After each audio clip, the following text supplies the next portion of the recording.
ಕಲೆ ಅನ್ನೋದು ಇದ್ದೇ ಇರುತ್ತೆ ಸರ್. ಕಲೆಗೆ ರೂಪರೇಷೆಗಳು ಚೇಂಜ್ ಆಗುತ್ತೆ ಬಿಟ್ಟರೆ ಕಲೆ ಯಾವಾಗಿದ್ದು ಸಿನಿಮಾ ಒಂದು ಕಲೆ ಕೂಡ. ಅದು ಅಲ್ಟಿಮೇಟ್ಲಿ ಎಷ್ಟು ಕಾಲಕ್ಕೂ ಇದು ಉಳಿಯುತ್ತೆ. ನಿಮ್ಮ ಕೆಲಸನ ಶ್ರದ್ಧೆ ಭಕ್ತಿಯಿಂದ ಒಳ್ಳೆತನದಿಂದ ಮಾಡಿ ಕೊಡೋದು ಬರೋದು ಅದಕ್ಕೆ ಬಿಟ್ಬಿಡಿ. ಯಾರಿಗೂ ಸಕ್ಸಸ್ನ ಬರ್ಕೊಂಡು ಬಂದಿರಲ್ಲ ಅಥವಾ ಫೇಲ್ಯೂರ್ನ ಬರ್ಕೊಂಡು ಬಂದಿರಲ್ಲ. ಪ್ರೊಡಕ್ಷನ್ ಹೌಸ್ ನಿರ್ದೇಶಕನಿಕ್ಕಿಂತ ಚಿಕ್ಕ ಪ್ರೊಡಕ್ಷನ್ ಹೌಸ್ ನಿರ್ದೇಶಕ ಇದನ್ನಲ್ಲ ಅವನು ಭಾರಿ ತಲೆ ಇಟ್ಟು ಕೆಲಸ ಮಾಡೋಕ್ಕಾಗತ್ತೆ. ನಿಮಗೆ ನೀವು ಒಂದು ಸೀನ್ನ ಎಷ್ಟು ತೆಗಿಬೇಕನ್ನೋದು ನಿಮ್ಮ ತಲೆಯಲ್ಲಿದ್ದರೆ ನೀವು ಅಷ್ಟೇ ತೆಗ್ಕೊಂಡು ಆಚೆ ಬರ್ತೀರಾ. ನಿನ್ಗೆ ಆ ತಲೆಯಲ್ಲಿಲ್ಲ ಅಂತ ಹೇಳಿದ್ರೆ ಒಂದು ಸೀನ್ನ ಇಡೀ ದಿನ ಶೂಟ್ ಮಾಡುತ್ತೆ. ಒಂದು ಸಿನಿಮಾ ಬೆಂಗಳೂರಲ್ಲಿ ರಿಲೀಸ್ ಆದರೆ ಅದು ನಮ್ಮೂರಿಗೆ ಸಾಗರಕ್ಕೆ ಬರೋಕ್ಕೆ 3 ತಿಂಗಳು ಬೇಕಿತ್ತು ಸರ್. 3 ತಿಂಗಳು. 3ನೇ ತಿಂಗಳಿಗೆ ಅಲ್ಲಿ ಬರೋದು. ಅಂದರೆ ಒಂದು ಸಿನಿಮಾ ಅದು ಫ್ಲಾಪ್ ಆಗಲಿ ಹಿಟ್ಟಾಗಲಿ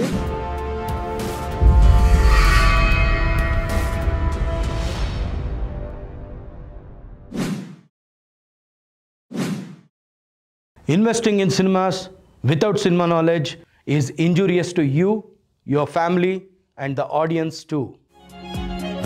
Annadata sukhi bhava. ಇಂಡಸ್ಟ್ರಿ ಒಳಗಡೆ ಮತ್ತು ಇಂಡಸ್ಟ್ರಿಯ ಪ್ರೊಡ್ಯೂಸರ್ಸು ಅವರು ಏನು ತಲೆ ಕೆಡಿಸ್ಕೊಳ್ಳಲ್ಲ. ಯಾವ ಡೈರೆಕ್ಟ್ ಏನು ಮಾತಾಡೋದು ತಲೆ ಕೆಡಿಸ್ಕೊಳ್ಳಲ್ಲ. ಇಂಡಸ್ಟ್ರಿ ಆಚಿಂದ ಹೊಸ ಪ್ರೊಡ್ಯೂಸರ್ ಬರ್ತಾರಲ್ಲ ಅವ್ರ ಮುಂದೆ ಕೂತಾಗ ರಿಲೀಸ್ ವಿಚಾರ ಮತ್ತು ಹಾಗೆ ಮಾಡ್ತೀನಿ ಹೀಗೆ ಮಾಡ್ತೀನಿ ಅನ್ನೋ ವಿಚಾರ ಇದೆಯಲ್ಲ, ಇದನ್ನು ಮಾತಾಡೋ ಅವಶ್ಯಕತೆ ಇಲ್ಲ. ಮಾತಾಡಿಲ್ಲ ಅಂದರೆ ನಾನು ವೀಕ್ ಅಂತ. ಈಗ ಅದನ್ನು ನೀವು ಪ್ರೊಡ್ಯೂಸರ್ಗೆ ಹೇಳಿಲ್ಲ ಅಂದರೆ ಡೈರೆಕ್ಟ್ರಿಗೆ ಏನು ಕೆಲಸ ಗೊತ್ತಿಲ್ಲ, ಏನು ಮಾಡೋಕ್ಕೆ ಗೊತ್ತಿಲ್ಲ, ಅವ್ರಿಗೆ ಗೊತ್ತಿಲ್ಲ, ಇವ್ರಿಗೆ ಗೊತ್ತಿಲ್ಲ, ಮೀಡಿಯಾ ಗೊತ್ತಿಲ್ಲ, ಡಿಸ್ಟ್ರಿಬ್ಯೂಟ್ರ್ ಗೊತ್ತಿಲ್ಲ, ಇದು ಬಂದ್ಬಿಡುತ್ತೆ. ಹೇಳಿದ್ರೆ ಹಂಗೆ ಬಂದ್ಬಿಡುತ್ತೆ. ಏನು ಮಾಡಬೇಕು ಡೈರೆಕ್ಟ್ ಪ್ರೊಡ್ಯೂಸರ್? ನನ್ನ ಪ್ರಕಾರ ನಾವು ಈ ಕಾರ್ಯಕ್ರಮದ ಮೂಲಕ ಅದನ್ನೇ ಎಜುಕೇಟ್ ಮಾಡೋಕೆ ಹೊರಟಿದ್ದೀವಿ. ಏನು ಅಂದರೆ ಡೈರೆಕ್ಟ್ರಿಗೆ ಬರೀ ಡೈರೆಕ್ಟ್ರ್ ಕೆಲಸ ಅಷ್ಟೇ ಇರಬೇಕು. ಆಮೇಲೆ ಯಾರು ಹೊಸ ಡೈರೆಕ್ಟ್ರು ಬರ್ತಾ ಇದ್ದಾರೋ ಅವರು ಬಿಸ್ನೆಸ್ ಬಗ್ಗೆ ಮಾತಾಡ್ದಲೆ ಕಥೆನ ನಾನು ಫಸ್ಟ್ ಕಾಪಿ ಎಷ್ಟು ಚೆನ್ನಾಗಿ ತಕ್ಕೊಡ್ತೀನಿ ಅನ್ನೋದ್ರ ಬಗ್ಗೆ ಮಾತಾಡಿದ್ರೆ ಒಳ್ಳೆಯದು ಸರ್. ಇನ್ನೊಂದು ವಿಷಯ ಇದೆ ಇರಲಿ, ಏನಂದರೆ ಒಂದು ಸಿನಿಮಾ ಸರ್, ಈಗ ನಾನು 20 ಲಕ್ಷಕ್ಕೆ ಈ ಸಿನಿಮಾ ಮಾಡ್ತೀನಿ ಅಂತ ಮಾತಾಡ್ತೀನಿ. 20 ಲ್ಯಾಕ್ಸ್ ನನ್ನ ಬರವಣಿಗೆ 20 ಲಕ್ಷಕ್ಕೆ ಇರಬೇಕು. ಒಂದು ನನ್ನ ಕತೆ ಈಗ ಇಲ್ಲ ಸರ್ ಈ ಸೀನ್ ಹಿಂಗೆ ಮಾಡ್ಬಿಡ ಅಂತ ಒಂದು ಬಂದ್ಬಿಡುತ್ತಲ್ಲ, ಅದು ನನ್ನ ಬಜೆಟಿಂದ ಆಚೆ ತರ್ತಿರೋದು ಪ್ರೊಡ್ಯೂಸರ್ನ. ಹೌದು, ಆ ಕೆಲಸ ಇದು ಒಬ್ಬ ರೈಟ್ರು ಮತ್ತು ಒಬ್ಬ ನಿರ್ದೇಶಕ ಆಗಿರೋನು ಆ ಯೋಚನೆಯನ್ನು ಮಾತಾಡಬೇಕು. ನೋಡಪ್ಪ ನಾನು ಈ ಕತೆ ಹೇಳಿದ್ದೀನಿ, ನೀನು ಈ ಕತೆ ಮಾಡಿಕೊಡ್ಬೇಕು ಅಷ್ಟೇ ಅಂತ ಪ್ರೊಡ್ಯೂಸರ್ ಬಂದು ಕೂತಾಗ ನಾನು ಕೂಡ ಅಷ್ಟನ್ನೇ ಯೋಚನೆ ಮಾಡಬೇಕಾಗುತ್ತೆ ಸರ್. ಈಗ ನನ್ನ ಎಬಿಲಿಟಿ ಶಕ್ತಿ 20 ಲಕ್ಷಕ್ಕೆ ಆದಮೇಲೆ 20 ಲಕ್ಷಕ್ಕೆ ಸಿನಿಮಾ ಮಾಡೋಕ್ಕೆ ಪ್ರಯತ್ನ ಮಾಡಿಬಿಟ್ರೆ ನಾನು 50 ಲಕ್ಷ ಮಾಡಿದೆ ಅವರಿಗೆ ಹರ್ಟ್ ಆಗುತ್ತೆ. ಹೌದು, ಇದು ಆಗ್ತಾ ಇರೋದು ಸರ್. ಹೌದು. ಈಗ ಇಂಡಸ್ಟ್ರಿ ಒಳಗಡೆ ಈಗೇನಾಗಿದೆ, ಈಗ ದೊಡ್ಡ ಪ್ರೊಡಕ್ಷನ್ ಹೌಸ್ಗಳು ಅವ್ರ ಲಿಮಿಟ್ ಇಲ್ಲ. ಆವಾಗ ಏನು ಮಾಡ್ತಾರೆ, ಒಬ್ಬ ನಿರ್ದೇಶಕ ಒಂದು ಸೀನ್ನ 10 ಸರಿ ಶೂಟ್ ಮಾಡ್ತಾರೆ. ಇವತ್ತು ಶೂಟ್ ಮಾಡ್ತಾರೆ, ನಾಳೆ ಬೇಡ ಎಡಿಟ್ ಮಾಡ್ತಾರೆ, ಚೆನ್ನಾಗಿಲ್ಲ, ನೆಕ್ಸ್ಟ್ ಮತ್ತೊಂದು ಅದನ್ನೇ ಮಾಡ್ತಾರೆ. ಇದು ಸಣ್ಣ ಪ್ರೊಡಕ್ಷನ್ ಹೌಸ್ಗಳು ಸಣ್ಣ ಪಿಕ್ಚರ್ ಮಾಡೋಕ್ಕೆ ಅವಕಾಶ ಇಲ್ಲ. ಅದಕ್ಕೆ ಅವನು ಭಾರಿ ಅವ್ರಿಗಿಂತ ದೊಡ್ಡ ಪ್ರೊಡಕ್ಷನ್ ಹೌಸ್ ನಿರ್ದೇಶಕನಿಕ್ಕಿಂತ ಚಿಕ್ಕ ಪ್ರೊಡಕ್ಷನ್ ಹೌಸ್ ನಿರ್ದೇಶಕ ಇದನ್ನಲ್ಲ ಅವನು ಭಾರಿ ತಲೆ ಇಟ್ಟು ಕೆಲಸ ಮಾಡೋಕ್ಕಾಗತ್ತೆ. ಸೊ ನಿಮ್ಮ ಪ್ರಕಾರ ಈ 25 ಲಕ್ಷದಿಂದ 30 ಲಕ್ಷ ಅಥವಾ ವಿತಿನ್ ದಟ್ 50 ಲ್ಯಾಕ್ ಸ್ಲ್ಯಾಬ್ ಒಳಗಡೆ ಮಾಡೋ ಅಂಥ ಒಂದು ಸಿನಿಮಾಗಳಿರ್ತಾವಲ್ಲ, that is called at least low budget, ಇಲ್ಲಾಂದರೆ ಮೀಡಿಯಮ್ ಬಜೆಟ್ ರೇಂಜ್ ಅಂತ ಹೇಳ್ತೀವಿ. ಅಂದರೆ 20 ಲಕ್ಷ 25 ಲಕ್ಷ ಅಂದರೆ ಲೋ ಬಜೆಟ್ ಅಂತೀವಿ, 40-50 ಅಂದರೆ ಮಿಡ್ ಬಜೆಟ್ ಸಿನಿಮಾಸ್ ಅಂತ ಹೇಳ್ತೀವಿ. ಇವರಿಗೆ ನೀವು ಹೇಳೋ ಪ್ರಕಾರ what should be the ideal days of shoot? ಎಷ್ಟು ದಿನದಲ್ಲಿ ಇವ್ರು ರ್ಯಾಪ್ ಅಪ್ ಮಾಡಬೇಕಾಗುತ್ತೆ ಸರ್? 20-25 days sir. 20-25 ಡೇಸ್ ಅಂತ ನಿಮ್ಮ ಅನುಭವಕ್ಕೆ ನೀವು ಹೇಳ್ತಾ ಇದ್ದೀರಾ. ಬಟ್ 20-25 ಡೇಸಲ್ಲಿ ನಿಜವಾಗ್ಲೂ ಆಗತ್ತಾ ಸರ್? ಆಗುತ್ತೆ. ಯಾಕಂದರೆ ಅದಕ್ಕೆ ನಿಮಗೆ ಅದು ಹೇಳಿದಿಲ್ಲ ಮತ್ತೆ ಕಲಿಕೆ. ನೀವು ಒಂದು ಸೀನ್ನ ಎಷ್ಟು ತೆಗಿಬೇಕನ್ನೋದು ನಿಮ್ಮ ತಲೆಯಲ್ಲಿದ್ದರೆ ನೀವು ಅಷ್ಟೇ ತೆಗ್ಕೊಂಡು ಆಚೆ ಬರ್ತೀರಾ. ನಿನ್ಗೆ ಆ ತಲೆಯಲ್ಲಿಲ್ಲ ಅಂತ ಹೇಳಿದ್ರೆ ಒಂದು ಸೀನ್ನ ಇಡೀ ದಿನ ಶೂಟ್ ಮಾಡ್ತೀರಾ. ಆಗ ಏನಾಗುತ್ತೆ, 50 ಸೀನಿದೆ 50 ದಿವಸ ಆಗುತ್ತೆ. ಈಗ 50 ಸೀನ್ ಅಂತ 60 ಸೀನ್ ಅಂದ್ಕೊಳ್ಳೋಣ, 25 ದಿವಸ ಅಂದರೆ ಎಷ್ಟಾಯ್ತು ಸರ್? 3 ಸೀನ್ ಮುಗಿದೋಯ್ತು. 3 ಸೀನ್ 2 ದೊಡ್ಡ ಸೀನು 1 ಚಿಕ್ಕ ಸೀನ್ ಮಾಡಿಕೊಂಡ್ರೆ ಮುಗಿದೋಯ್ತಲ್ಲ ಸರ್. ಇಷ್ಟೇ ಅದು ವಿಷಯ. ಅಂದರೆ ಬೆಳಗ್ಗೆ ನಿಮಗೆ 7 ಗಂಟೆಯಿಂದ 10 ಗಂಟೆ ಒಳಗೆ ಒಂದು ಸೀನ್ ಮಾಡ್ತೀವಿ, 10 ಗಂಟೆಯಿಂದ ಮಧ್ಯಾಹ್ನದೊಳಗೆ ಒಂದು ಸೀನ್ ನಿಮಗೆ ಈಸಿ ಇದೆಯಲ್ಲ ಟಾಸ್ಕ್. ಹೌದು ಹೌದು. ಇದು ಐಡಿಯಾ. ನೀವು ಅದಕ್ಕೆ ಹೇಳೋದು ಕಲಿಕೆ ಇಲ್ಲಿ ನಿಮಗೆ ಆನ್ ಸ್ಪಾಟ್. ನಿಮಗೆ ಕ್ಯಾಮ್ರಾಮನ್ ಜೊತೆಯಲ್ಲಿ ಆ್ಯಕ್ಚುಲಿ ಡೈರೆಕ್ಟ್ರಿಗೆ ಲೈಟ್ಗಳು ವಿಚಾರ, ಎಲ್ಲಿ ಏನಿದೆ, ಏನು ಬೇಕು, ಎಲ್ಲಿ ಏನು ಇಟ್ಟಿದ್ದಾರೆ. ಈಗ ಈ ಕ್ಯಾಮ್ರಾಮನ್ ಸಾರು ಈಗ ಇದೊಂದು ಫ್ಲ್ಯಾಟ್ ಮಾಡ್ಕೊಂಡಿದ್ದಾರೆ, ನಾವು ತಕ್ಷಣ ಒಂದು ಶಾರ್ಟ್ ತಗೊಂಡು ಈ ಕಡೆ ಬನ್ನಿ ಅಂದರೆ ಅವ್ರ ಟೈಮ್ ಪೀರಿಯಡ್ ಬೇಕು ಬೇಕು ಬೇಕು ಬೇಕು ನಾವು ಅದನ್ನ ಅದು ಗೊತ್ತಿಲ್ಲ ಅಂತ ಪ್ಲಾನಿಂಗ್ ಇರಬೇಕು. ಗೊತ್ತಿಲ್ಲ ಅಂತ ಹೇಳಿದ್ರೆ ಹೌದು, ಕಷ್ಟ ಆಗುತ್ತೆ. ನಿರ್ದೇಶಕ ಅಲ್ಲೇ ವೀಕ್ ಆಗೋದು. ಅದಕ್ಕೆ ನಾನು ಯಾವಾಗಲೂ ಹೇಳೋದಂದ್ರೆ ಪೇಪರ್ ವರ್ಕ್ ಮಾಡಬೇಕಾದ್ರೇ ಇದನ್ನೆಲ್ಲ ಮಾಡ್ಕೊಳ್ಳಿ. ನಿಮ್ಮ ಹಣ ಖರ್ಚಾಗೋದಿಲ್ಲ. ಹೌದು ಸರ್. ನಿಮ್ಗೆ ಹಣ ಖರ್ಚು ಮಾಡ್ದಲೇ ಇರಬೇಕು ಅಂದರೆ it should be everything should be put down on paper ಅಂತ ನಾನು ಯಾವಾಗಲೂ ಹೇಳ್ತೀನಿ. ಅದನ್ನೇ ನೀವು ಹೇಳಿದ್ರಿ. ಮತ್ತು ಈಗ ಕನ್ನಡ ಚಿತ್ರರಂಗದಲ್ಲಿ ಒಂದು ಮಾತಿದೆ ಏನಂದರೆ, ಬೇರೆ ಚಿತ್ರರಂಗಗಳ ಬಿಡಿ, ಬಾಲಿವುಡ್ಡು ತುಂಬ ಲಾಸ್ ಇದೆ, ಬಾಲಿವುಡ್ಡು ಪ್ರಾಬ್ಲಮಲ್ಲಿದೆ. ಅದು ಬಿಟ್ಟರೆ ಸೌತ್ ಇಂಡಿಯಾಗೆ ಅಂತ ಬಂದರೆ ನಮ್ಮ ಪ್ರಾಮಿನೆಂಟ್ 4 ಲ್ಯಾಂಗ್ವೇಜು, ತೆಲುಗು, ತಮಿಳು, ಮಲಯಾಳಮು, ಕನ್ನಡ. ಅದರಲ್ಲಿ ಕನ್ನಡ ಸಿನಿಮಾಗೆ ಒಂದು ಮಾತಿದೆ ಅಂದರೆ, ಪ್ರೇಕ್ಷಕರು ಥಿಯೇಟ್ರ್ ಕಡೆ ಬರ್ತಾ ಇಲ್ಲ ಅಂತ. As a director or a producer ನಿಮ್ಮ ಸಜೆಷನ್ ಏನಾದರೂ ಇದೆಯಾ? ಪ್ರೇಕ್ಷಕರನ್ನ ಥಿಯೇಟ್ರ್ನತ್ತ ಹೆಂಗೆ ಸೆಳಿಬೇಕು, ಅಥವಾ ಆ ಮಾತೇ ಸುಳ್ಳ? ಸರ್, ಅದು ಮಾತು ಸುಳ್ಳು ಅನಿಸುತ್ತೆ ನಿಮಗೆ. ಆದರೆ ಪ್ರೇಕ್ಷಕರು ಥಿಯೇಟ್ರಿಗೆ ಬರೋದಕ್ಕೆ ಮುಖ್ಯವಾಗಿ ಏನೀಗ ಆನ್ ಟಿ ವಿ, ಈಗ ನಮ್ಮ ನಟರು, ನಾನು ದೊಡ್ಡ ಮಾತು ಅನ್ನಿಸ್ಬೋದು, ನಾನೊಬ್ಬ ಚಿಕ್ಕ ನಿರ್ದೇಶಕ, ನಮ್ಮ ನಟರು ಇದಾರಲ್ಲ ಸರ್, ಈಗ ರಾಜ್ಕುಮಾರ್ ಸಾರು, ವಿಷ್ಣುವರ್ಧನ್ ಸಾರು ಅಂಥವ್ರೆಲ್ಲ ದೇವ್ರ ಥರ. ಅಂದರೆ ಅವರು ಆಚೆ ಪ್ರಪಂಚ ಕಾಣ್ತಿರ್ಲಿಲ್ಲ ಸರ್. ಒಬ್ಬ ಹೀರೋ ಅಂದರೆ ಅವರು ಥಿಯೇಟ್ರಿಗೆ ಹೋಗಿ ನೋಡ್ಬೇಕು. ನಾವು ಒಬ್ಬರು ಹೀರೋನ ನಾವು ಥಿಯೇಟ್ರಲ್ಲಿ ನೋಡಿದ್ರೆ ಅವ್ರು ನೋಡೋಕ್ಕೋಸ್ಕರ ನಾವು ಥಿಯೇಟ್ರಿಗೆ ಹೋಗ್ಬೇಕಾಗ್ತದೆ.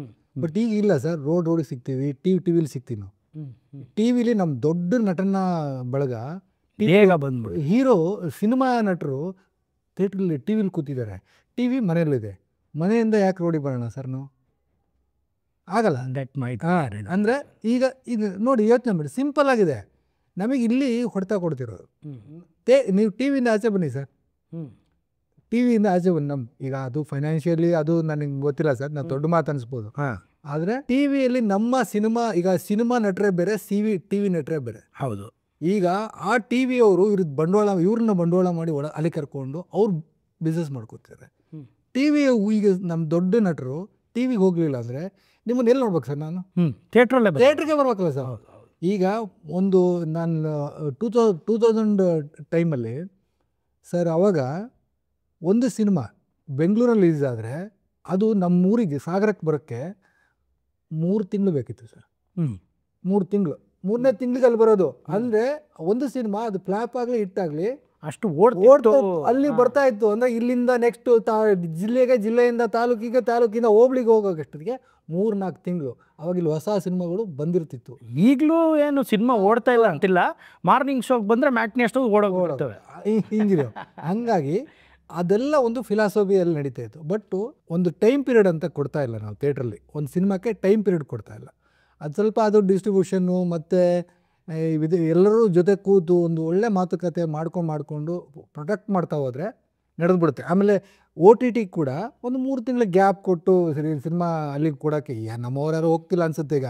ಆದ್ರೂ ಅದೊಂದು ಪದ್ಧತಿ ಮಾಡಿದ್ರೆ ಅಲ್ಲ, 3 ತಿಂಗಳು ಗ್ಯಾಪ್ ಕೊಟ್ಟು OTTಗೆ ಹೋಗೋದಕ್ಕಿಂತ ನಾನು ಹೇಳ್ತದ್ದು, OTTಲಿ ಕನ್ನಡ ಸಿನಿಮಾಗಳನ್ನೇ ತಗೋತಿಲ್ಲ, ಪ್ರೂವನ್ ಸಿನಿಮಾಸ್ ಮಾತ್ರ ತಗೋತಾ ಇದ್ದಾರೆ. ಬಿಟ್ಟರೆ ಕೆಲವು ರೂಲ್ಸ್ ಮಾಡಿದಾಗ ಅದ್ರ ಮೇಲೆ ಕ್ಯೂರಿಯಾಸಿಟಿ ಬರುತ್ತೆ. ನೀವು ಯಾವಾಗ ಮುಚ್ಚಿಡ್ತೀರಿ ಅವಾಗ ಕ್ಯೂರಿಯಾಸಿಟಿ ಬರುತ್ತೆ.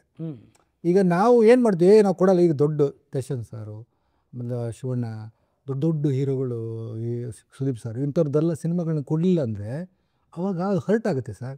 ಯಾರಿಗೇ ಆಗಲಿ ಒಂದು ಹರ್ಟ್ ಮಾಡಿದಾಗ ನಾವು ಯಾಕೆ ಕೊಡಲ್ಲ ನೋಡೋಣಿರು, ಫಸ್ಟಿಗೆ ಒಂದು 6 ತಿಂಗಳು 1 ವರ್ಷ ನಿಮಗೆ ಇರಿಟೇಟ್ ಆಗ್ಬೋದು, ಆಮೇಲೆ ಅವ್ರು ಲೈನಿಗೆ ಬರ್ತಾರೆ ಸರ್.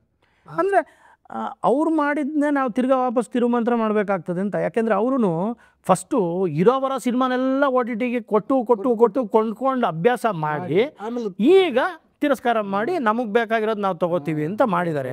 ನಾವು ಹಂಗೇನೆ ನಮ್ಮ ನೀವು ಹೇಳ್ದಂಗೆ ದೊಡ್ಡ ಹೀರೋಗಳು ನಮ್ಮ ಸಿನಿಮಾಗಳನ್ನ ನಾವು ಇಂತಿಷ್ಟು ಸಮಯ ಕೊಡಲ್ಲ ಅಂತ ಹೇಳಕ್ಕೆ ಬರುತ್ತೆ. ಬಟ್ ಆದರೆ ಅದಕ್ಕೆ ಆ ಸಿನಿಮಾದ ಪ್ರೊಡ್ಯೂಸರ್ ಒಪ್ಪಬೇಕಾಗ್ತದೆ, ಮಾತುಕತೆಯಲ್ಲೇ ಇರೋದು. ಯಾಕೆಂದರೆ ತಿರ್ಗಾ ಅದು ಫೈನಾನ್ಷಿಯಲ್ ಆಸ್ಪೆಕ್ಟ್ ಇರ್ತದೆ, ಮತ್ತೊಂದು ಇರ್ತದೆ. ನನ್ನ ಪ್ರಕಾರ ನಾನು ಯಾವಾಗಲೂ ಹೇಳೋದೇನು ಅಂದರೆ, OTTಗೋಸ್ಕರ ಸಿನಿಮಾ ಮಾಡಬೇಡಿ. ಫಸ್ಟ್ ಆಫ್ ಆಲ್ ಸ್ಕ್ರೀನ್ಸ್ಗೋಸ್ಕರ ಮಾಡಿ. OTTಗೆ ಆದಂಥ ಸೀರೀಸ್ಗಳಿದ್ದಾವೆ, ಮತ್ತೊಂದು ಸ್ಮಾಲ್ ಸ್ಕ್ರೀನಲ್ಲಿ ನೋಡಬೇಕಾಗಿರೋಂಥ ಕಂಟೆಂಟ್ ಅಲ್ಲಿದ್ದಾವೆ. ರೀಲ್ಸ್ ನೋಡಬೇಕಾಗಿರೋ ಕಂಟೆಂಟ್ ಮೊಬೈಲ್ಗಿದೆ. ಸೊ ಸಿನಿಮಾ ನೋಡಬೇಕಾಗಿರೋದು ಚಿತ್ರಮಂದಿರದಲ್ಲೇ ಅನ್ನೋದು ಯಾವಾಗಲೂ ಹೇಳ್ತೀನಿ. ನಿಮ್ಮ ಅನಿಸಿಕೆ? ಹೌದು ಸರ್, ಥಿಯೇಟ್ರಲ್ಲಿ ನೀವು ಯಾವುದಾದ್ರೆ ಸಿನಿಮಾ ಆಗಿರಲಿ, ನೀವು ಹಿಟ್ಟು ಫ್ಲಾಪು, ಒಳ್ಳೆ ಸಿನಿಮಾ ಕೆಟ್ಟ ಸಿನಿಮಾ ಎಂಥದ್ದು ಗೊತ್ತಿಲ್ಲ, ಥಿಯೇಟ್ರಿಗೆ ಕೂತ್ಕೊಂಡು ನೋಡೋದ್ರಲ್ಲಿ ಇರೋ ಮಜಾ ಎಲ್ಲೂ ಇಲ್ಲ ಸರ್. ನೀವು ಮನೇಲಿ ನೀವು ಸ್ಕ್ರೀನಿಂಗ್ ಮಾಡ್ಕೊಂಡು ನೋಡ್ತೀನಿ ಅಂದ್ರೂ ಇಲ್ಲ. ಜನ ಇರಬೇಕು, ದೊಡ್ಡ ಸ್ಕ್ರೀನ್ ಇರಬೇಕು, ಅದರದ್ದು ಅಲ್ಲಿ ನೋಡ್ತಾ ಇದ್ರೆ ಅದ್ರ ಮಜಾನೇ ಅಲ್ಲೇ ಹೋಗಿ ನೋಡಿ, ಅದು ಅನುಭವನೇ ಬೇರೆ. ನಾವು ಕಳ್ಕೊಂಡ್ರೆ ಥಿಯೇಟ್ರ್ಗಳನ್ನು, ಇದು ನನ್ನ ನೆಕ್ಸ್ಟ್ ಪೀಳಿಗೆ ಅವರಿಗೆ ಆ ಅನುಭವ ಸಿಗದೆ ಹೋಗ್ಬೋದು. ಬಟ್ ಅದನ್ನು ಉಳಿಸೋಂಥ ಪ್ರಯತ್ನ ಮಾಡಿದ್ರೆ ಡೆಫಿನೆಟ್ಲಿ ಥಿಯೇಟ್ರು ಫೀಲಿಂಗ್ಸೇ ಬೇರೆ, ಜನಗಳ ಫೀಲಿಂಗ್ಸೇ ಬೇರೆ, ಅದ್ರದ್ದು ಎಮೋಷನ್ ಕನೆಕ್ಟ್ ಆಗೇ ಆಗುತ್ತೆ. ಬಟ್ ಇನ್ನೊಂದು ಮಾತಿದೆ ಏನು ಅಂತಂದರೆ, ಈ ನಮ್ಮ ಮಲ್ಟಿಪ್ಲೆಕ್ಸ್ ಕಲ್ಚರ್ ಏನಿದೆ ಅಲ್ಲಿ ಕನ್ನಡ ಸಿನಿಮಾಗೆ ಜಾಸ್ತಿ ಸ್ಕ್ರೀನಿಂಗ್ ಕೊಡ್ತಾ ಇಲ್ಲ ಅಂತಾರೆ. ಅದೇ ಸರ್, ಅದೆಲ್ಲ ಈ ಸಂಬಂಧಪಟ್ಟಿದ್ದು, ಅದೇ ನಮ್ಮ ಚೇಂಬರ್ ಆಗಲಿ ಅಥವಾ ದೊಡ್ಡ ನಟರಾಗಲಿ ನಮ್ಮ ಅವ್ರು ಕೂತು ಮಾತಾಡಿ ಅವ್ರಿಗೊಂದು ಒಂದು ರೂಲ್ಸ್ ಮಾಡಿಕೊಂಡ್ರೆ, ಪ್ರತಿಯೊಂದಕ್ಕೂ ರೂಲ್ಸ್ ಬೇಕು ಸರ್, ಬೈಲ ಬೇಕಿಲ್ಲಿ. ಇಲ್ಲಿ ಬೈಲ ಇಲ್ಲದೆ ಕೆಲಸ ನಡೆಯಲ್ಲ ಸರ್. ರೂಲ್ಸ್ ಮಾಡಿ ಸರ್ಕಾರದ ವತಿಯಿಂದ ಒಂದು ರೂಲ್ಸ್ ಮಾಡಿ, ಅದು ಈಗ ನೋಡಿ ಸರ್ಕಾರದವರು ಮಿನಿ ಥಿಯೇಟ್ರ್ಗಳು ಮಾಡಿದ್ರು, ಆ ಮಿನಿ ಥಿಯೇಟ್ರ್ಗೆ ಆ ಥರದ್ದು ಈಗ ಅದೇ ಉಳಿಯೋದು, ಥಿಯೇಟ್ರ್ ಉಳಿಯೋದು. ಇಂಥವೆಲ್ಲ ಈಗ ಜನ ನಮ್ಮ ಇಂಡಸ್ಟ್ರಿಯವರಿಗೆ ಅವಕಾಶ ಮಾಡಿಲ್ಲ, ಸರ್ಕಾರನೇ ಮಾಡಿದಾಗ ಅದು ವರ್ಕ್ ಆಗುತ್ತೆ. ಅದೇ ಥರ ಬೈಲ ಮಾಡಿದ್ರೆ ನೋಡಿ ಸರ್, ನಮ್ಮ ರೂಲ್ಸ್ ಮಾಡಿದ್ರೆ ಚೇಂಬರು ಸರ್ಕಾರ ಸೇರಿಕೊಂಡು ರೂಲ್ಸ್ಗಳು ಮಾಡಿದ್ರೆ ಡೆಫಿನೆಟ್ಲಿ ವರ್ಕ್ ಆಗುತ್ತೆ ಸರ್. ಅದನ್ನು ಹೇರಿಕೆ ಮಾಡಬೇಕು ಸರ್, ಹೇರಿಕೆ ಇಲ್ಲದೆ ಕ್ಲಿಯರ್ ಆಗಲ್ಲ ನನ್ನ ಲೆಕ್ಕ. ಹೌದು, ಅಂದರೆ ಒಂದು ಸ್ಕೂಲ್ ಆಗಿರಲಿ, ಒಂದು ಮಿಲ್ಟ್ರಿ ಆಗಿರಲಿ, ಅಲ್ಲೆಲ್ಲ ಒಂದು ಸರ್ಟನ್ ರೂಲ್ಸ್ನ ಫಾಲೋ ಮಾಡ್ತಾರೆ, ಸರ್ಟನ್ ಥಿಂಗ್ಸ್ನ ಫಾಲೋ ಮಾಡಿ ಇದೇ ಥರ ಇರಬೇಕು ಅನ್ನೋದ್ರಿಂದ ಆ ಶಿಸ್ತು, ಆ ಇದು ಇದೆ ಅಂತ, ಅದನ್ನ ನಮ್ಮ ಚಿತ್ರರಂಗದಲ್ಲೂ ತರಬೇಕು ಅನ್ನೋದು ನಿಮ್ಮ ಅನಿಸಿಕೆ. ಹೌದು ಸರ್.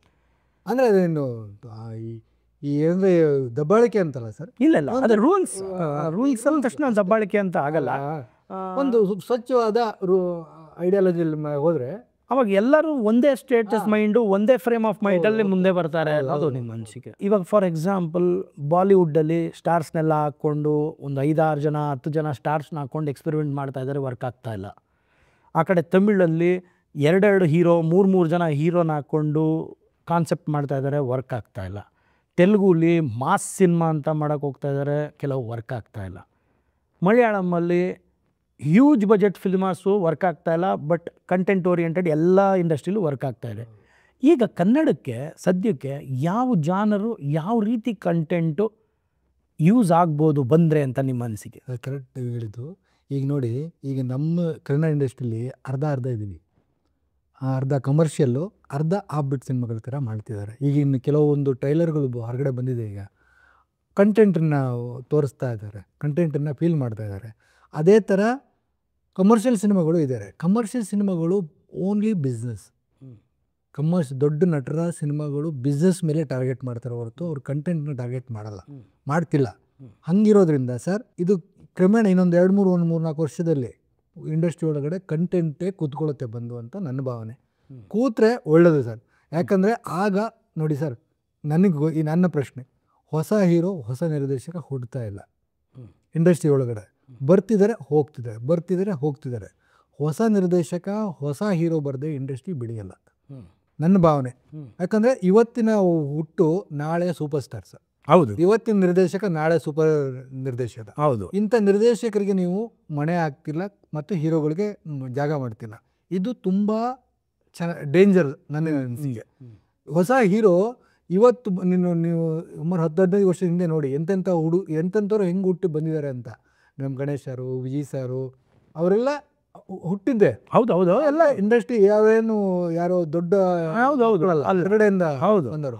ಇದು ಇದು ಬರಲಿಲ್ಲ ಅಂದರೆ ಇಂಡಸ್ಟ್ರಿ ಒಳಗಡೆ, ಇಂಡಸ್ಟ್ರಿಗೆ ತುಂಬ ಡೇಂಜರ್ ಆಗಿಬಿಡುತ್ತೆ ಅಂತ ನನ್ನ ಭಾವನೆ. ಸೊ ಹೊಸ ತಂಡಗಳು ಎಷ್ಟು ಹುಟ್ಟುತ್ತವೋ ಹೌದು, ಅಷ್ಟು ಒಂದು ಉದ್ಯಮಕ್ಕೆ ಅಥವಾ ಒಂದು ರಂಗಕ್ಕೆ ಒಳ್ಳೆಯದು. ಹೌದು, ಅದು ಯಾಕೆಂದರೆ ಎಷ್ಟು ಜನ ಅದರಲ್ಲಿ ಒಳಗೂಡಿಸ್ಕೋತಾರೋ ಅಷ್ಟು ಆ ರಂಗನೂ ಬೆಳೀತದೆ, ಎಲ್ಲ ಆಗುತ್ತೆ ಅಂತ. ಬಟ್ ನಿಮಗೆ ಒಂದು ಪ್ರಶ್ನೆ ಏನು ಅಂದರೆ, ಸಿನಿಮಾ ಅನ್ನೋದು ಉಳಿಯುತ್ತಾ ಇಲ್ವಾ? ಸರ್ ಉಳಿತು ಸರ್, ಕಾಲಕ್ಕೆ ಅದರೇ ಆದಂಥ ಬದಲಾವಣೆಯನ್ನು ತಗೊಂಡು ಅದು ಉಳಿತು. ಈಗ ನಾವೊಂದು ಸಂಸ್ಕೃತಿ ವಿಚಾರ ಹೇಳ್ತೀವಿ. ಈಗ ನಮ್ಮ ಜನಪದದಲ್ಲಿ ಹಿಂದಿನ ಟೈಮಲ್ಲಿ ಒಂದು ಕಲೆ ಇತ್ತು, ಅದು ಬದಲಾಗಿ ಇವತ್ತಿಗೂ ಉಳಿದಿದೆ. ಅಂದರೆ ಅದು ಉಳಿಯುತ್ತೆ ಅಂತ. ಕಲೆ ಅನ್ನೋದು ಇದ್ದೇ ಇರುತ್ತೆ ಸರ್. ಕಲೆಗೆ ರೂಪರೇಷೆಗಳು ಚೇಂಜ್ ಆಗುತ್ತೆ ಬಿಟ್ಟರೆ ಕಲೆ ಯಾವಾಗಿದ್ದು ಸಿನಿಮಾ ಒಂದು ಕಲೆ ಕೂಡ. ಅದು ಅಲ್ಟಿಮೇಟ್ಲಿ ಎಷ್ಟು ಕಾಲಕ್ಕೂ ಇದು ಉಳಿಯುತ್ತೆ. ಆದರೆ ಉಳಿಸುವಂಥ ತಂಡಗಳು, ಕ್ರಿಯೇಟರ್ಸು ಮತ್ತು ಜ್ಞಾನಿಗಳು, ಬರಹಗಾರರು, ನಿರ್ದೇಶಕರು ಬರಬೇಕು. ಇನ್ನು ಇದು ಈಗಿನ ಸ್ವಲ್ಪ ದಿನಗಳಿಂದ ಇಂಡಸ್ಟ್ರಿಗೆ ಬರೋರು ಕಮ್ಮಿ ಆಗಿದ್ದಾರೆ ನಂಗೆ ಗೊತ್ತಾಗ್ತಿದೆ. ಯಾಕಂದರೆ ನಾನು ಇಂಡಸ್ಟ್ರಿ ಬಂದಾಗ ಇವತ್ತು ನನ್ನ ಸುತ್ತ ಗೆಳೆಯರು ಮತ್ತು ಎಷ್ಟು ಜನ ಇದ್ದಾರೆ ಅನ್ನೋದು ನಾನು ನೋಡಿದ್ದೀನಿ. ಇದ್ದಾರೆ, ಗಟ್ಟಿಯಾಗಿ ನಿಂತಿದ್ದಾರೆ, ಕೆಲಸಗಳು ಮಾಡ್ತಿದ್ದಾರೆ, ಸಿನಿಮಾಗಳೆಲ್ಲ ಕಾಣಿಸ್ಕೋತಿದ್ದಾರೆ, ಹೀರೋಗಳಾಗಿದ್ದಾರೆ, ಡೈರೆಕ್ಟರ್ಗಳಾಗಿದ್ದಾರೆ, ಎಲ್ಲ ಡಿಪಾರ್ಟ್ಮೆಂಟಲ್ಲೂ ಇದ್ದಾರೆ. ಆದರೆ ಈಗಿನ ಹೊಸ ಹುಡುಗರು ಕಾಣ್ತಿಲ್ಲ. ಅಂದರೆ ಹೊಸ ಹುಡುಗರು ಬಂದು ಇಲ್ಲಿ ನೆಲೆ ನಿಂತು ಮಾಡ್ತಿಲ್ಲ. ಅಂದರೆ 2 ವರ್ಷ ಇರ್ತಾರೆ, 3 ವರ್ಷ ಹೊರಟೋಗ್ತಾರೆ. ಒಂದು ಸಿನಿಮಾ ಮಾಡ್ತಾರೆ, ಸರಿಯಾಗಿಲ್ಲ ಅಂದರೆ ಹೋಗಿ ಬೇರೆ ಕೆಲಸ ಮಾಡ್ತಾರೆ. ಸೋತ್ರೂ ಇಲ್ಲೇ ನಿಂತು ನಾನೇನೋ ಮಾಡ್ಕೋತೀನಿ ಅಂತ ಮಾಡ್ತಿಲ್ಲ. ಕರೋನಾಕ್ಕಿಂತ ಮುಂಚೆ 400ಕ್ಕೂ ಹೆಚ್ಚು ಸಿನಿಮಾ ಕರ್ನಾಟಕದಲ್ಲಿ ಒಂದು ವರ್ಷಕ್ಕೆ ಬರ್ತಿತ್ತು. ಕರೋನಾ ಆದಮೇಲೆ ಅದರ ಸಂಖ್ಯೆ 300, 250ಕ್ಕೆ ಇಳಿದಿದೆ. ಆ 250ರಲ್ಲಿ 100, 125 ರಿಲೀಸ್ ಆಗುತ್ತೆ, 200, 125 ಒಂದು ಹಂತಕ್ಕೆ ನಿಂತೋಗುತ್ತೆ. ಅದಾದಮೇಲೆ ಅದು ಏನೂ ಆಗೋದಿಲ್ಲ. ಹೌದು. ಸೊ ಈ ಥರದ್ದೊಂದಿದೆ. ಸೊ ಈಗ ಮುಂದೆ ಬರ್ತಕ್ಕಂಥ ಹೊಸ ತಂಡಗಳು ಹೆಂಗಿದ್ರು ಹುಟ್ಟಲೇಬೇಕು ಅಂತ ನೀವು ಹೇಳ್ತಾ ಇದ್ದೀರಾ. ಹುಟ್ಟುತ್ತವೆ ಹೊಸ ತಂಡಗಳು. ಬಟ್ ಆ ಹೊಸ ತಂಡದಲ್ಲೇ ತಾನೇ ಈ 100, 125 ಸಿನಿಮಾಗಳು ನಿಂತೋಗ್ತಾ ಇರೋದು. ಸೊ ಅವ್ರಿಗೆ ನಿಮ್ಮ ಕಿವಿ ಮಾತೇನು ಸರ್? ಅದಕ್ಕೆ ಮತ್ತೆ ತಿರ್ಗಾ ನಿಮಗೆ ತಿಳ್ಕೊಂಡು ಮಾಡಿರಿ. ಈಗ ನಿಮ್ಮಂಥರು ಮುಂದೆ ಬಂದರೆ ನೀವು ಒಂದಿಷ್ಟು ಸಲಹೆಗಳು ಕೊಡ್ತೀರಾ, ಅದು ಕೆಲಸ ಮಾಡಿ. ಈಗ ಎಷ್ಟೋ ಇಂಡಸ್ಟ್ರಿ ಒಳಗಡೆ ಗೊತ್ತಿರೋದು ಸಿನಿಮಾ ಬಗ್ಗೆ ತಿಳುವಳಿಕೆ ಇರೋರು, ಹಿಂಗೆ ಮಾಡ್ರಪ್ಪ, ಹಂಗೆ ಮಾಡ್ರಪ್ಪ, ಆ ಥರ ಹೋಗಿ ಈ ಥರ ಹೋಗಿ ಅಂತ ಒಂದಿಷ್ಟು ನಾಲೆಡ್ಜ್ ಇಟ್ಟಿರ್ತಾರೆ. ಹೋಗಿ ಅವ್ರ ಹತ್ರ ಕಮಿಟ್ ಆಗಿ ಮಾತಾಡಿ. ಅವ್ರೇನು ನಿಮಗೇನು ಸಲಹೆ ಕೊಡೋಕ್ಕೇನು ದುಡ್ಡು ಕಳಿಸ್ತಾರೆ ಏನಿಲ್ಲ. ಒಂದು ಮಾತು ಒಳ್ಳೆ ಮಾತಾಡ್ತಾರೆ, ಅವ್ರಿಗೊಂದು ಸಹಾಯ ಆಗುತ್ತೆ. ಬೇಕಾದ್ರೆ ಅವ್ರನ್ನೂ ಇನ್ವಾಲ್ವ್ ಮಾಡ್ಕೊಂಡು ಕೆಲಸ ಮಾಡ್ಬೋದು. ಆ ಥರ ಇಂಡಸ್ಟ್ರಿ ತುಂಬ ಇದ್ದಾರೆ, ಸೀನಿಯರ್ಸ್ ಇದ್ದಾರೆ. ನಮಗೀಗ ನಾವು ಕೂಡ ಹಂಗೆ ಸರ್, ನಮ್ಗೆ ಏನಾದರೂ ಆದರೆ ನಾವು ಓಡೋಗ್ತೀವಿ ನಮ್ಮ ನಿರ್ದೇಶಕರ ಹತ್ರ. ಹಂಗಾಗಿ ನಾವು ಇವತ್ತಿಗೂ ನಾವು ಹೋಗಿ ಈಗ ನಮ್ಮ ಯೋಗರಾಜ್ ಸರ್ ಹತ್ರ ಹೋದರೆ ಇವತ್ತಿಗೂ ನಮಗೆ ಏನೋ ಮಾಡಿದೆ ಹಂಗೆ ಕೇಳ್ತಾರೆ. ಆ ಥರ ನಮಗೇನು ಇದಾಗಲ್ಲ. ಹಾಗಾಗಿ ಹೊಸ್ದಾಗಿ ಬಂದಾಗ ಯಾರ ಹತ್ರ ಮುಂದೆ ಕೂತಾಗ ಒಂದು ಒಳ್ಳೆ ಮಾತು ಹೇಳ್ತಾರೆ. ಅವ್ರ ಜೊತೆ ಏನೋ ಸಿನಿಮಾ ಮಾಡ್ತಾರೆ, ಅವ್ರ ಜೊತೆ ಓಡಾಡಿದ್ರೆ ಸಿನಿಮಾ ತೇರಿ ಹಿಂಗಿದೆ, ನಾನು ಒಂದು ಕೆಲಸ ಮಾಡಬೇಕು, 2 ಕೆಲಸ ಮಾಡಬೇಕು, 3 ಕೆಲಸ ಮಾಡಬೇಕಂತ ಬರುತ್ತೆ. ದಯವಿಟ್ಟು ಈಗಿನ ನಟರಾಗಲಿ ಅಥವಾ ನಿರ್ದೇಶಕರಾಗಲಿ ಬೇರೆ ಯಾವುದೇ ಡಿಪಾರ್ಟ್ಮೆಂಟ್ ಆದ್ರೂ ಕಲಿತು ಮಾಡಿರಿ. ಸೊ ಈಗ ಆ್ಯಕ್ಚುಲಿ ನಮ್ಮ ಕಾರ್ಯಕ್ರಮದ ಉದ್ದೇಶ ಅನ್ನದಾತ ಸುಖಿಭವ ಅಂತ ಮಾಡಿ ನಿಮ್ಮನ್ನೆಲ್ಲ ಕರೆದು ಇಲ್ಲಿ ತನಕ ನಿಮ್ಮ ಅನಿಸಿಕೆಗಳನ್ನ ಹಂಚ್ಕೊಳ್ತಾ ಇರೋದು ಉದ್ದೇಶನೇ ಅದು. ಏನು ಅಂದರೆ ಒನ್ ಟೈಮ್ ಸಿನಿಮಾ ಮೇಕರ್ಸ್ ಆಗಬೇಡಿ. ಸಿನಿಮಾ ಮೇಕರ್ ಆಗಿ ಬಂದಾಗ ಅದನ್ನ ಕಂಟಿನ್ಯೂ ಮಾಡಿ ಆ್ಯಸ್ ಎ ಪ್ರೊಫೆಷನ್, ಜೊತೆಗೆ ಆ್ಯಸ್ ಎ ಆರ್ಟ್ ಅದನ್ನು ಮುಂದೆ ತೊಗೊಂಬನ್ನಿ. ಆಮೇಲೆ ಅದನ್ನ ಕಂಟಿನ್ಯೂಷನಲ್ಲಿ ಇರಿ ಅಂತ. ಅಂದರೆ ಒಂದು ಸಿನಿಮಾ ಆದಮೇಲೆ ಇನ್ನೊಂದು ಸಿನಿಮಾ, ಇನ್ನೊಂದು ಸಿನಿಮಾ ಆದಮೇಲೆ ಇನ್ನೊಂದು ಸಿನಿಮಾ. ಅದಕ್ಕೆ ನಂದು ಒಂಚೂರು ಏನಂದರೆ, ಒಬ್ಬ ಸೋತ ಅಂತಂದರೆ ಅವನ್ನ ಅಷ್ಟಕ್ಕೆ ಅಳತೆ ಮಾಡುವಂಥ ಅವಶ್ಯಕತೆ ಇಲ್ಲ ಅಂತ ಹೇಳ್ತೀನಿ. ಯಾಕಂದರೆ ಸರ್, ಇಂಡಸ್ಟ್ರಿಯಲ್ಲಿ ನೀವೇ ಹೇಳ್ದಂಗೆ ಈಗ 450 ಸಿನಿಮಾದಲ್ಲಿ ಎಷ್ಟು ಹಿಟ್ ಆಗ್ತವೆ? 10 ಆಗ್ತವೆ. ಮಿಕ್ಕಿದಷ್ಟು ನಾವು ಯಾವ ರೂಪಕ್ಕೆ ತರ್ತೀವಿ ಅಂದರೆ, ಅದು ಇಲ್ಲಿ ಏನಂದರೆ ನಿಮ್ಮ ಕೆಲಸನ ಶ್ರದ್ಧೆ ಭಕ್ತಿಯಿಂದ ಒಳ್ಳೆತನದಿಂದ ಮಾಡಿ. ಕೊಡೋದು ಬರೋದು ಅದಕ್ಕೆ ಬಿಟ್ಬಿಡಿ. ಯಾರಿಗೂ ಸಕ್ಸಸ್ನ ಬರ್ಕೊಂಡು ಬಂದಿರಲ್ಲ ಅಥವಾ ಫೇಲ್ಯೂರ್ನ ಬರ್ಕೊಂಡು ಬಂದಿರಲ್ಲ. ಆದರೆ ಅವ್ರಿಗೊಂದು ಒಬ್ಬ ನಿರ್ದೇಶಕ ಏನು ಮಾಡ್ತಾನೆ, ಇವನ ಹತ್ರ ಒಂದಿಷ್ಟು ವಿಚಾರಗಳಿದೆ, ಇವನಿಗೆ ನಾವು ಸಪೋರ್ಟ್ ಮಾಡಿದ್ರೆ ಇವನ ಮೇಲಕ್ಕೆ ಹೋಗ್ತಾನೆ, ಇವನ್ನ ನಮ್ಮ ಇಂಡಸ್ಟ್ರಿಗೆ ಅಸೆಟಾಗಿ ಮಾಡ್ಕೋಬೋದು, ಬರವಣಿಗೆ ಇದೆ, ಮತ್ತೊಂದಿದೆ, ನೀವು ಗುರುತಿಸ್ಬೇಕಾಗುತ್ತೆ ಹೊರಗಡೆ ಜಗತ್ತು ಇಂಡಸ್ಟ್ರಿಯ.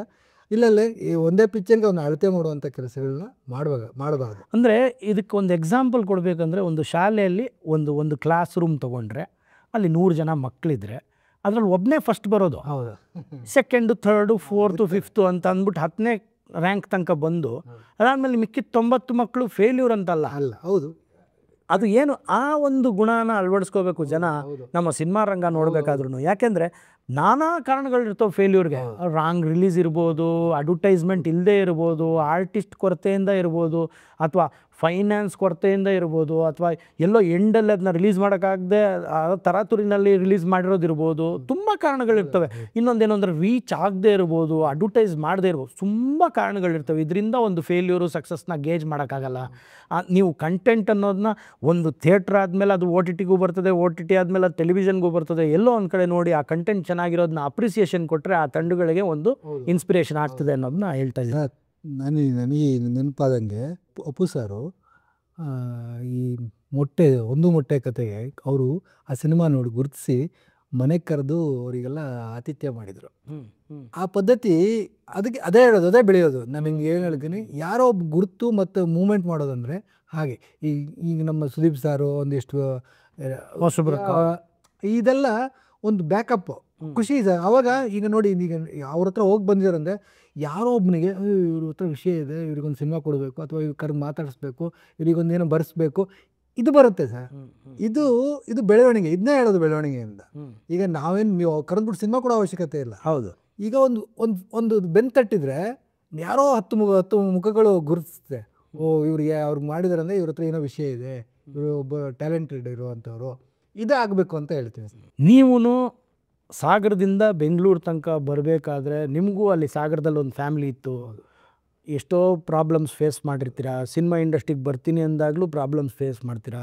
ಈಗ ಹೊಸದಾಗಿ ಬರೋರು ಈ ಥರ ಸಾಗರದಲ್ಲಿ, ಶಿವಮೊಗ್ಗದಲ್ಲಿ, ಬಿಜಾಪುರದಲ್ಲಿ, ದಾವಣಗೆರೆಯಲ್ಲಿ, ಚಿತ್ರದುರ್ಗ, ಹುಬ್ಬಳ್ಳಿ, ಧಾರವಾಡ ಎಲ್ಲ ಕಡೆಯಿಂದನೂ ಬೆಂಗಳೂರಿಗೆ ಬರಬೇಕು, ನಾನು ಒಂದು ಚಲನಚಿತ್ರದಲ್ಲಿ ಏನೋ ಒಂದು ಡಿಪಾರ್ಟ್ಮೆಂಟಲ್ಲಿ ಸಾಧನೆ ಮಾಡಬೇಕು ಅಂತ ಇರ್ತಾರಲ್ಲ, ಅವರಿಗೆ, ಆ ಫ್ಯಾಮಿಲಿಗಳಿಗೆ ಏನು ಹೇಳೋಕ್ಕೆ ಇಷ್ಟಪಡ್ತೀರಾ? ಅವರು ಕೆಲವು ಫ್ಯಾಮಿಲಿಗಳಲ್ಲಿ ಅವ್ರ ಮಕ್ಕಳು ಮನೇಲಿ ಚೆನ್ನಾಗಿರ್ತಾರೆ, ಬಂದ್ಬಿಟ್ಟಿರ್ತಾರೆ, ಅವರು ತಲೆ ಕೆಡಿಸ್ಕೊಳ್ಳಲ್ಲ. ಕೆಲವು ಫ್ಯಾಮಿಲಿಗಳಲ್ಲಿ ಇವನೇ ಒಬ್ಬನೇ ಇರ್ತಾನೆ, ಇವನೇ ದುಡಿಬೇಕಾಗಿರುತ್ತೆ, ಇವನೇ ಮಾಡಬೇಕಾಗಿರುತ್ತೆ, ಆದ್ರೂ ಹುಚ್ಚು ಹತ್ತಿ ಬಂದುಬಿಟ್ಟಿರ್ತಾರೆ. ಆದರೆ ಅವ್ರು ಏನು ಓದಿರ್ತಾರೆ, ಏನು ಎತ್ತ ಎಲ್ಲವನ್ನೂ ಇದು ಮಾಡ್ಬೇಕು, ಜಡ್ಜ್ ಮಾಡ್ಬೇಕಾಗತ್ತೆ. ಇಲ್ಲಿ ಸರ್ ಸಿನಿಮಾದಲ್ಲಿ ಪಾರ್ಟ್ ಟೈಮ್ ಕೆಲಸ ಮಾಡಿಕೊಂಡು ಮಾಡ್ಕೋಬೋದು. ಈಗೆಲ್ಲ ಅವಕಾಶ ಇದೆ, ಈಗೆಲ್ಲ ಯಾಕಂದರೆ ಈಗ ಅವಕಾಶ ಇದೆ, ಅವಾಗ ಅವಕಾಶ ಇರಲಿಲ್ಲ. ಈಗ ಬೇಕಾದಷ್ಟು ಮೊಬೈಲಲ್ಲೇ ಕೆಲಸಗಳಿದಾವೆ, ಈಗ ಮಾಡ್ಕೋಬೋದು. ನಿಮ್ಗೆ ಬೇಕಾದ ಕೆಲಸ ಅದಿದ್ದಾಗ ಅದು, ಇದಿದ್ದಾಗ ಇದು ಮಾಡ್ಕೋಬೋದು. ಈಗ ನೀವು ಕೆಲಸನೂ ಮಾಡಿ ಮತ್ತು ಸಿನಿಮಾದೊಳಗಡೆ ತೊಡಗಿಸ್ಕೊಳ್ಳಿ, ಚೆನ್ನಾಗಿ ಓದಿ. So education is most important. ಯಾಕೆಂದರೆ ಒಂದು ಅಬ್ಸರ್ವ್ ಮಾಡಿರೋ ಪ್ರಕಾರ ತನ್ನ ಮಗ ಅಥವಾ ಮಗಳು ಓದಲಿಲ್ಲ, ಮಗ ಅಂತ ನಾನು ಎಕ್ಸಾಂಪಲ್ ತೊಗೊಳ್ಳೋದು, ಓದಲಿಲ್ಲ ಚೆನ್ನಾಗಿ ಅಂತಂದರೆ ನಾನೇ ನೋಡಿದ್ದೀನಿ ಉದಾಹರಣೆಗಳು. ಸರ್ 10ನೇ ಕ್ಲಾಸ್ ಅಷ್ಟೇ ಸಾರಿ ಒಂದು ತೊಗೊಳ್ಳಿ, ನಿಮ್ಮ ಸಿನಿಮಾ ರಂಗಕ್ಕೆ ಸೇರಿಸ್ಕೊಬಿಡಿ ಅಂತಾರೆ. ಅಂದರೆ ಎಜುಕೇಷನ್ ಕಮ್ಮಿ ಇರೋರು ಸೇರೋವಂಥ ಫೀಲ್ಡ್ ಅಂದ್ಕೊಂಡ್ಬಿಟ್ಟಿದ್ದಾರೆ. ಅದು ತುಂಬ ದೊಡ್ಡ ತಪ್ಪು. ನೀವು ಹೇಳ್ದಂಗೆ ಎಲ್ಲರೂ ಎಜುಕೇಟೆಡ್ ಆಗಿರಬೇಕು. ಫಸ್ಟು ಒಂದು ಬೇಸಿಕ್ ಮಿನಿಮಮ್ ಕ್ವಾಲಿಫಿಕೇಷನ್ ಅನ್ನೋದನ್ನ ತೊಗೊಂಡು ಆಮೇಲೆ ನಿಮ್ಮ ಕನಸುಗಳಿಗೆ ಕೈ ಹಾಕಿ ಅಂತ ಹೇಳ್ತಾ ಇದ್ದೀರಾ. ಆ್ಯಸ್ ಎ ಪ್ರೊಡ್ಯೂಸರ್ ಇವಾಗ ಆಲ್ ಇಂಡಿಯಾ ರೇಡಿಯೋ ಚಿತ್ರ ಇನ್ನೇನು ಬಿಡುಗಡೆಗೆ ರೆಡಿ ಮಾಡ್ತಿದ್ದೀನಿ ಅಂತೀರಾ, ಏನು ಎಕ್ಸ್ಪೆಕ್ಟೇಷನ್ ಇಟ್ಕೊಂಡಿದ್ದೀರಾ? ಸರ್ ಒಳ್ಳೆ ಸಿನಿಮಾ ಅದು. ಒಂದು ಈ ಮಾದಪ್ಪನ ಚರಿತ್ರೆ, ಅದು ಒಳ್ಳೆ ಮಾದೇಶ್ವರ ಬೆಟ್ಟದ ಮಾದಪ್ಪನ ಬಗ್ಗೆ ನೀಲ್ಗಾರರ ಕಥೆ ಅದು. ಆ ನೀಲ್ಗಾರರು ಒಂದು ಫ್ಯಾಮಿಲಿ 80s ನಡೆಯುವಂಥ ಒಂದು ಕಥೆ ಅದು. ಅಂಬರೀಷ್ ನಬುಡವಣಿ ಅವ್ರು ಬರೆದಿದ್ದು, ರಂಗಸ್ವಾಮಿ ಅವರು ನಿರ್ದೇಶನ ಮಾಡಿದ್ದಾರೆ, ನಾನಲ್ಲ. ಅದೊಂದು ಒಳ್ಳೆಯ ವಿಚಾರ. ಅದರಿಂದ ನಮಗೆ ಬೆಂಗಳೂರು ಫೆಸ್ಟಿವಲ್ಲು, ನ್ಯೂಯಾರ್ಕು ಎಲ್ಲ ಕಡೆ ಹೊರಗಡೆ ದೇಶಗಳಲ್ಲೂ ತುಂಬ ಒಂದು ಒಳ್ಳೆಯ ಹೆಸರು ಬಂದಿದೆ ನಮಗೆ. ಅದು ಚೆನ್ನಾಗಿ ಆಗಿದೆ ಅಂತ ನಮ್ಮಿದೆ. ಆದ್ದರಿಂದ ನಮಗೆ ಅದರಿಂದ ಈಗ ಸರ್ಕಾರದ ಅನುದಾನ ಕೂಡ ಬರುತ್ತೆ. ಅದಕ್ಕೆ ನಮಗೆ ಸ್ವಲ್ಪ ರಿಲೀಸ್ ಮಾಡಿಕೊಂಡು ಒಂದಿಷ್ಟು ಜನಕ್ಕೂ ಅದರದ ಎಮೋಷನ್ಸ್ನ ತೋರಿಸೋಣ ಅಂತ ಇದೆ. ಆಮೇಲೆ ಇನ್ನೊಂದು ಸರ್, ಈಗ ಈ ಚಿಕ್ಕ ಪಿಕ್ಚರ್ ಮಾಡಿದವರಿಗೆ ಈಗ ನಾವು ರಿಲೀಸ್ ಹೆಂಗೆ ಮಾಡ್ತೀವಿ, ಅದು ದುಡ್ಡು ಬರುತ್ತಾ ಅನ್ನೋವಂಥ ಒಂದು ಕ್ವೆಶನ್ ಇರುತ್ತೆ. ಅದಕ್ಕೆ 20 ಲಕ್ಷದಲ್ಲಿ ಯಾವ ಥರ ಸಿನಿಮಾ ಮಾಡಬೇಕು, ಎಲ್ಲಿ ಸೇಫ್ ಇರ್ತೀವಿ ಅನ್ನೋದನ್ನು ಕೂಡ ಒಂದು ಕಲಿಕೆ ಅದು. ನೀವು 10 ಲಕ್ಷ ಸಿನಿಮಾ ಮಾಡಿದ್ರೆ 10 ಲಕ್ಷ ನಂಗೆ ಎಲ್ಲಿಂದ ಬರುತ್ತೆ, ಹೆಂಗೆ ಮಾಡಬೇಕು, ದುಡ್ಡು 10 ಲಕ್ಷ ಎಲ್ಲೋ ಗೌರ್ಮೆಂಟ್ ದುಡ್ಡು ಬರುತ್ತೆ ಅಂತ ನೀವು ಎಂಥದ್ದೆಲ್ಲ ಮಾಡ್ಕೊಂಡು ಕೂತ್ರೆ ಅದು ವರ್ತಲ್ಲ. ಮಾಡೋರು ಇದ್ದಾರೆ ಅಂತಾರಲ್ಲ, ಅಲ್ಲ ಮಾಡೋರು ಇದ್ದಾರೆ, ಅದು ವರ್ತಲ್ಲ. ಹೌದು, ಅದು ವರ್ತಲ್ಲ. ಅದರಲ್ಲಿ ಏನೂ ಇಲ್ಲ ಸರ್. ನೀವು ಆ ಬಜೆಟಿಗೆ ಸಿನಿಮಾ ಮಾಡಿದಾಗ ಆ ವರ್ತ್ ಸಿನಿಮಾ ಮಾಡಬೇಕು. ಅದಕ್ಕೆ ಅದು 4 ಜನಕ್ಕೆ ಅದನ್ನು ನೋಡಿ ಬೇಷ್ ಅನ್ಬೇಕು, ಖುಷಿ ಪಡಬೇಕು, ಸಾಮಾಜಿಕವಾದ ಒಂದು ಸಿನಿಮಾ ಆಗಿರಬೇಕು. ಸಿನಿಮಾ 2 ಪಾರ್ಟ್, ಒಂದು ಆ ಕಡೆ ಒಂದು ಈ ಕಡೆ, ಕಮರ್ಷಿಯಲ್ಲು ಒಂದು ಸಮಾಜಮುಖಿ. ನೀವು ಸಮಾಜಮುಖಿ ಸಿನಿಮಾಗಳನ್ನು 100 ಕೋಟಿಯಲ್ಲಿ ಮಾಡೋಕ್ಕಾಗಲ್ಲ ಅಂತ. ಆದರೆ ಅದು ಬೇರೆ ಐಡಿಯಾಲಜಿಯಲ್ಲಿ ಇರುತ್ತೆ. ಬಟ್ ಇದು ಇಷ್ಟು ಇರುತ್ತೆ, ಅದನ್ನು ಸರ್ಕಾರ ಗುರುತಿಸುತ್ತೆ. ಅಂದರೆ ನೀವು ಹೇಳೋ ಪ್ರಕಾರ $1 ವ್ಯಾಲ್ಯೂ ಇರಬೇಕು, 100 ಕೋಟಿ ಆದರೆ 100 ಕೋಟಿ ವ್ಯಾಲ್ಯೂ ಇರಬೇಕು. ಹೌದು. ಸೊ ಆ ಥರ ಸಿನಿಮಾಗಳನ್ನ ತೆಗೀರಿ ಅಂತ ಹೇಳ್ತೀರಾ. ಸೊ ನಿಮ್ಮ ಆಲ್ ಇಂಡಿಯಾ ರೇಡಿಯೋ ಸಿನಿಮಾಗೆ ಒಳ್ಳೆಯದಾಗಲಿ, ಆಲ್ ದ ಬೆಸ್ಟ್ ಅಂತ ಹೇಳ್ತಾ, ನಿಮ್ಮ ಇಷ್ಟು ಬ್ಯುಸಿ ಶೆಡ್ಯೂಲಲ್ಲೂ ನಮ್ಮ ಅನ್ನದಾತ ಸುಖೀಭವ ಕಾರ್ಯಕ್ರಮಕ್ಕೆ ಬಂದು ನಿಮ್ಮ ಅನಿಸಿಕೆಗಳನ್ನ ನಮ್ಮ ಪ್ರೇಕ್ಷಕರಿಗೊಂದು ಹಂಚ್ಕೊಂಡಿದ್ದೀರಾ. ತಮಗೆ ಅನಂತ ಧನ್ಯವಾದಗಳು ಸರ್.